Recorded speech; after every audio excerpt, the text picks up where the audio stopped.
전능하사 천지를 만드신 하나님 아버지를 내가 믿사오며 그 외아들 우리 주 예수 그리스도를 믿사오니 이는 성령으로 잉태하사 동정녀 마리아에게 나시고 본디오 빌라도에게 고난을 받으사 십자가에 못 박혀 죽으시고 장사한 지 사흘 만에 죽은 자 가운데서 다시 살아나시며 하늘에 오르사 전능하신 하나님 우편에 앉아 계시다가 저리로서 산자와 죽은 자를 심판하러 오시리라.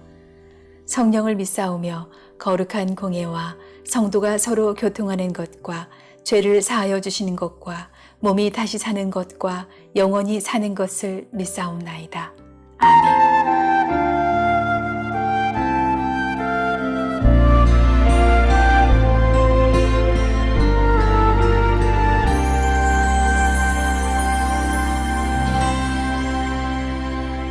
내 주의 은혜 강가로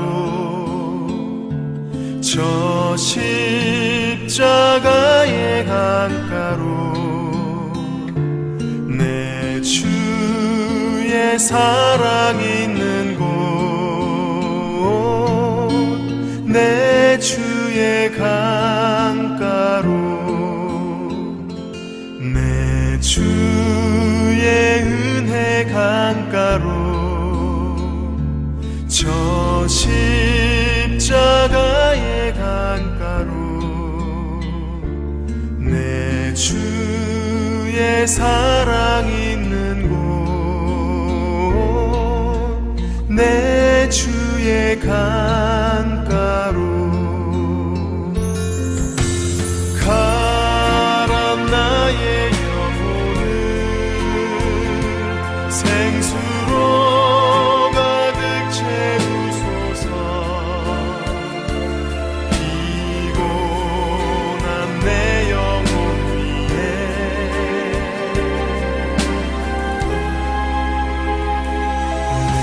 주의 은혜 강가로 저 십자가의 강가로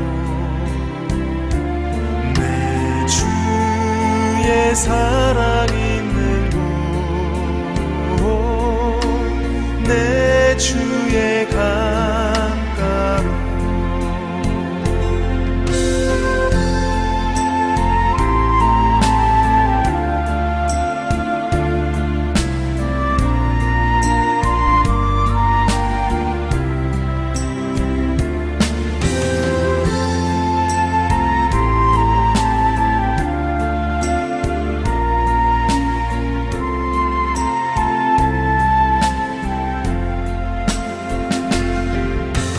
가람 나의 영혼을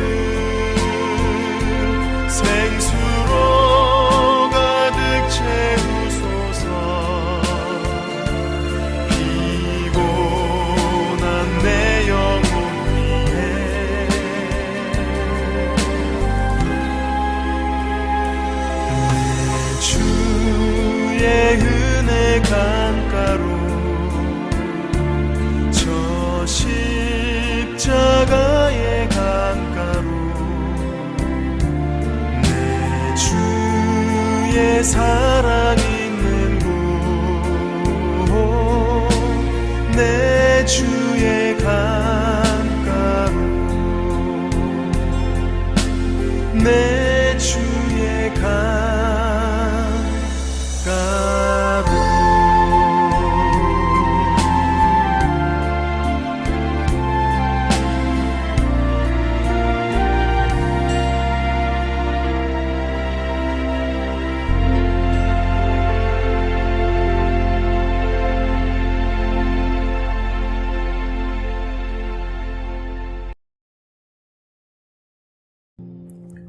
그들은 곡식을 나귀에 싣고 거기를 떠났다.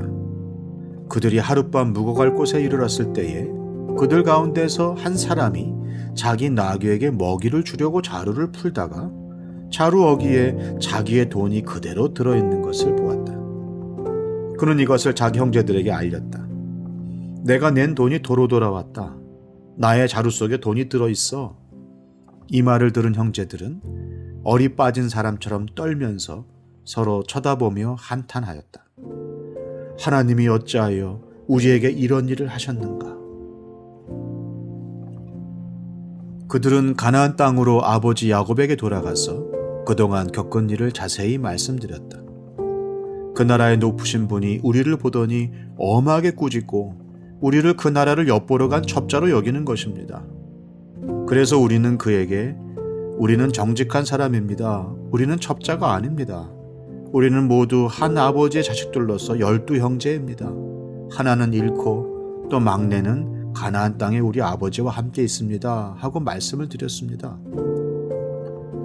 그랬더니 그 나라의 높으신 분이 우리에게 이르기를 어디 너희가 정말 정직한 사람들인지 내가 한번 알아보겠다. 너희 형제 가운데서 한 사람은 여기에 나와 함께 남아있고 나머지는 너희 집안 식구들이 굶지 않도록 곡식을 가지고 돌아가거라. 그리고 너희의 막내 아우를 나에게로 데리고 오너라. 그래야만 너희가 첩자가 아니고 정직한 사람이라는 것을 내가 알 수 있겠다. 그런 다음에야 내가 여기 잡아둔 너희 형제를 풀어주고 너희가 이 나라에 드나들면서 장사를 할 수 있게 하겠다 하였습니다. 그들은 자루를 비우다가 각 사람의 자루에 각자가 치른 그 돈꾸러미가 그대로 들어있는 것을 보았다. 그들과 그들의 아버지는 그 돈꾸러미를 보고서 모두들 겁이 났다. 아버지 야곱이 아들들에게 말하였다. 너희가 나의 아이들을 다 빼앗아 가는구나. 요셉을 잃었고 시므온도 잃었다. 그런데 이제 너희는 베냐민마저 빼앗아 가겠다는 거냐? 하나같이 다 나를 괴롭힐 뿐이로구나. 르우벤이 아버지에게 말하였다. 제가 베냐민을 다시 아버지께로 데리고 오지 못한다면 저의 두 아들을 죽이셔도 좋습니다. 막내를 저에게 맡겨주십시오. 제가 반드시 아버지께로 다시 데리고 오겠습니다. 야곱이 말하였다. 막내를 너희와 함께 그리로 보낼 수는 없다. 그 아이의 형은 죽고 그 아이만 홀로 남았는데 그 아이가 너희와 같이 갔다가 또 무슨 변을 당하기라도 하면 어찌하겠느냐. 너희는 백발이 성성한 이 늙은 아버지가 슬퍼하며 죽어서 수월로 내려가는 꼴을 보겠다는 거냐.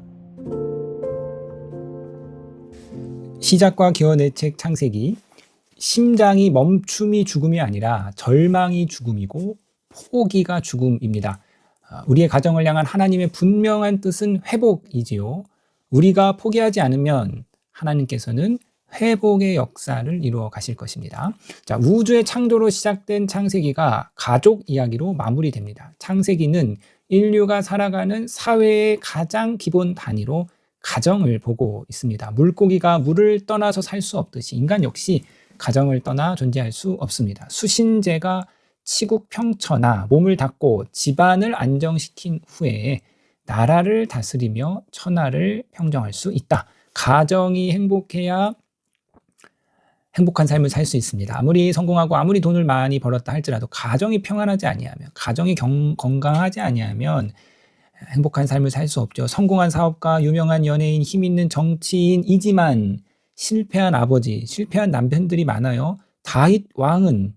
다윗은 위대한 왕이었지만 실패한 아버지죠. 아들 압살론의 반역으로 왕자를 빼앗겼고 자녀들 사이에 사륙이 이어졌습니다. 다윗의 노년이 결코 행복하지는 않지요. 우리가 흔히 하는 착각은 성공하면 행복한 가정을 이룰 수 있다.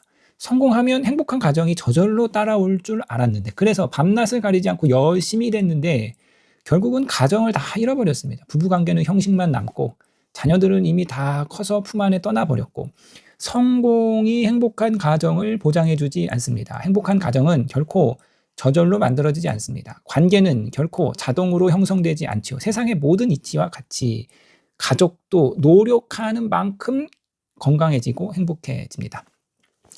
첫 술에 배부를 수 없지요. 하루 이틀 아이들과 함께 했다고 해서 그간 멀어졌던 관계가 단번에 회복되진 않습니다. 서운해진 부부 관계가 단번에 회복되진 않습니다. 깊은 갈등의 관계가 한 번에 해결되는 것은 아니지요. 가정의 문제는 쉽게 풀 수 있는 더하기 빼기가 아니라 복잡한 방정식이죠. 여러 세대에 걸쳐서 여러 관계 속에서 복잡하게 얽힌 문제이기 때문에 단번에 그렇게 해결할 수 있는 문제가 아닙니다. 자, 부부 사이에 외도가 발생해서 위기가 생기면 조금 시간이 지난 뒤에 대개의 부부들은 그 위기를 빨리 해결하고 싶어 합니다. 안 살 거면 그냥 헤어지는데 그렇지 않을 경우에는 그 위기를 빨리 처리하고 싶은 거죠. 외도를 저지른 쪽이나 그로 인해 상처를 받은 배우자 마찬가지입니다. 자, 그런데 외도로 인해 받은 상처를 눈 감아 주겠다고 마음 먹는 것만으로는 이 문제가 쉽게 해결되지 않지요. 섣부른 용서는 오히려 더 심각한 문제를 낳는다고 하는데요. 진심으로 용서가 안 됐는데 진심으로 용서하지 못한 아내가요. 수시로 그 화난 감정이 폭발하는 거예요. 길을 걷다가도 남편이 다른 여자를 향해 시선이 가는 것만 봐도 그 외도의 상처가 되살아나죠. 그래서 아내는 남편한테 자신의 감정을 다 쏟아붓습니다. 그러면 남편은 이런 일이 계속 반복되다 보면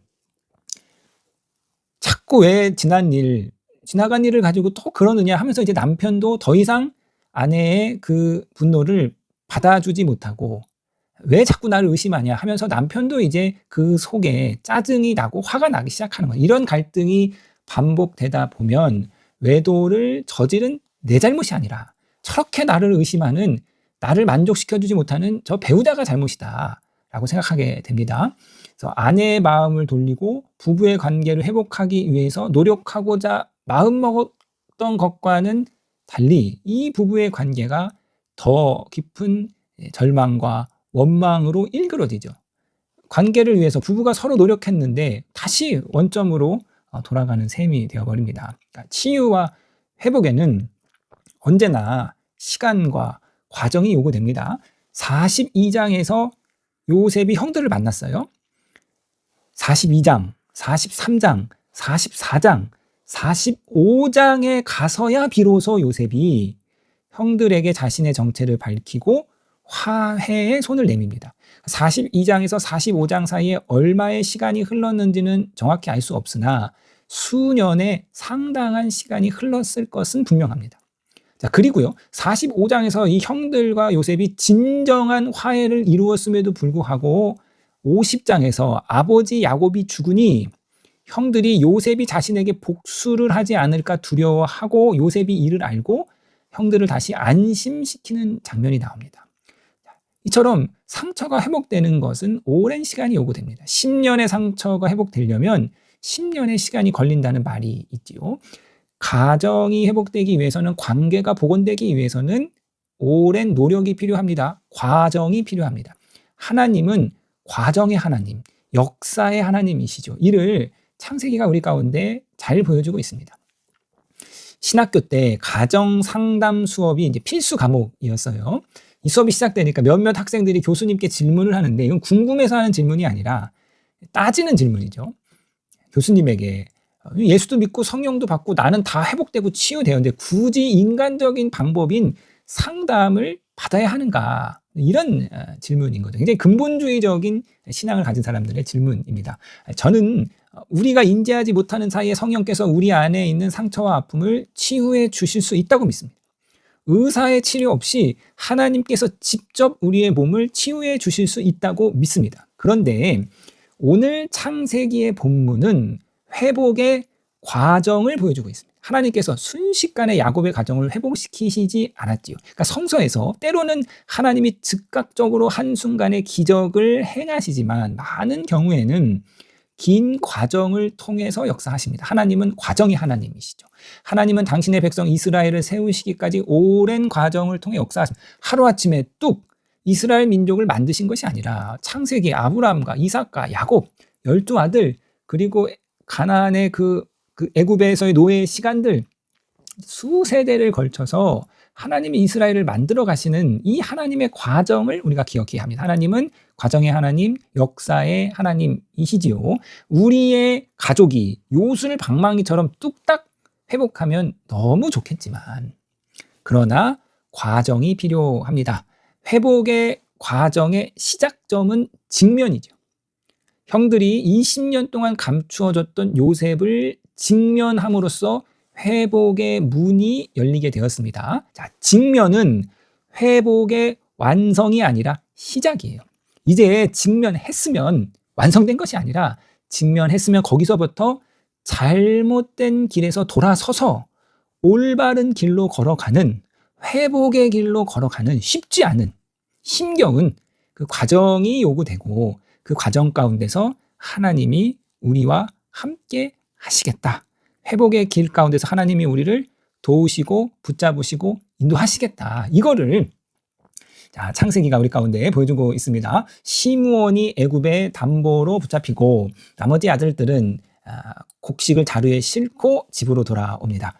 아버지 야곱에게 애굽에서 벌어졌던 그간의 일들을 말하는 대로 시므온은 붙잡히고 그를 데려오기 위해서는 우리의 말이 진실이라는 것을 증명하기 위해 막내 베냐민을 애굽으로 데려가야 합니다. 그리고 곡식 자루를 쏟는데 그 속에 곡식 값으로 지불했던 돈이 그대로 들어 있습니다. 그 돈을 보고 다 두려워했는데요. 자, 자루에 든 돈을 보고 아버지 야곱이 무슨 생각을 했을까? 이 아들들이 나를 속이고 있는 것은 아닌가? 이 얘네들이 시므온을 팔아먹은 것은 아닌가? 얘네들이 도둑질한 것은 아닌가? 여러 가지 불신의 생각들이 들기 시작하는 거죠.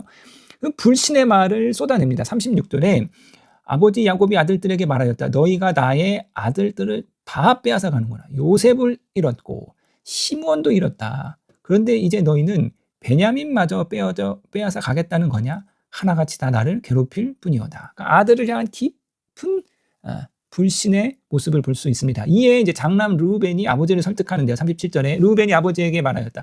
제가 베냐민을 다시 아버지께로 데려오지 못한다면 저의 두 아들을 죽이셔도 좋습니다. 막내를 저에게 맡겨주십시오. 제가 반드시 아버지께로 다시 데리고 오겠습니다.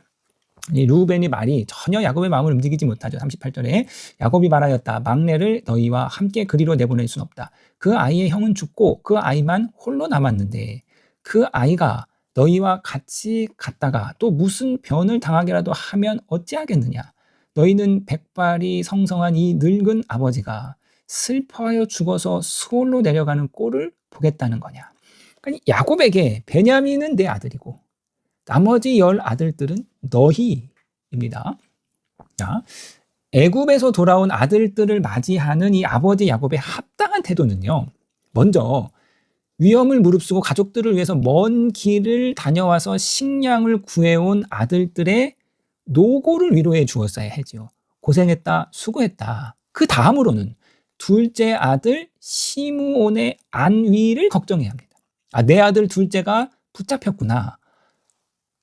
그리고 이를 찾아올 해결책을 이야기했어야죠. 근데 야곱의 반응은 오로지 하나입니다. 베냐민은 빼앗기지 않겠다. 내 아들을 베냐민을 너희와 결코 다시 애굽으로 내보내지 못한다. 야곱의 지독한 편애가 다시 드러났습니다.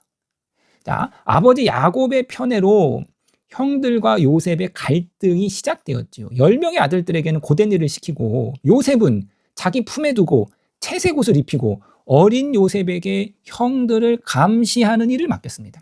아버지의 편애로 인해서 어린 요셉이 기고만장해져서 형들의 입장은 전혀 생각하지 않고 그냥 자신의 꿈을 떠벌리며 자랑하다가 10명의 형들과 요셉 사이의 갈등이 극대화되었고 급기와 형들이 요셉을 팔아넘기는 극한의 상황까지 이르게 된 것이죠. 이 가정의 문제의 중요한 원인은 바로 아버지 야곱의 편애입니다. 편애는 편애를 받는 자녀와 편애를 받지 못하는 자녀 둘 다를 망치는 치명적인 폭력이고 이 편애는 엮이는 가정에서 볼 수 있는 가장 보편적인 왜곡된 사랑입니다. 야곱의 요셉을 향한 편애가 그 형들에게 상처를 주었듯이 베냐민을 향한 편애가 계속해서 이 가정을 어렵게 만드는 것을 볼 수 있습니다. 사랑하는 성도님 여러분, 10 손가락 깨물어서 안 아픈 손가락이 없는데 그러나 더 아픈 손가락은 있죠. 부모의 사랑과 마음이 더 가는 자녀가 있습니다. 그리고 자녀들을 똑같이 사랑하는 그것이 꼭 공평은 아니고 약한 자녀, 연약한 자녀에게 부모의 마음이 더 가는 그것은 당연한 이치이나 그러나 부모의 편애는 결코 사랑이 아님을 우리는 기억해야 할 것입니다. 사랑하는 성도님 여러분, 절망이 죽음입니다. 포기가 죽음이에요. 자, 자, 우리 가정을 향한 하나님의 분명한 뜻은 야곱의 가정, 하나님의 백성을 향한 하나님의 분명한 뜻이 회복이었듯이 우리 가정을 향한 하나님의 분명한 뜻은 회복입니다. 그렇기 때문에 저와 여러분이 포기하지 않는다면 하나님께서 우리 안에 회복의 역사를 이루어 가실 것을 굳게 붙잡고 믿음으로 나아가시는 저와 여러분 되시기를 주님의 이름으로 부탁드리겠습니다.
하늘에 계신 우리 아버지여, 이름이 거룩히 여김을 받으시오며 나라에 임하옵시며 뜻이 하늘에서 이룬 것 같이 땅에서도 이루어지이다. 오늘날 우리에게 일용할 양식을 주옵시고 우리가 우리에게 죄 지은 자를 사하여 준 것 같이 우리 죄를 사하여 주옵시고 우리를 시험에 들게 하지 마옵시고 다만 악에서 구하옵소서. 대개 나라와 권세와 영광이 아버지께 영원히 있사옵나이다. 아멘.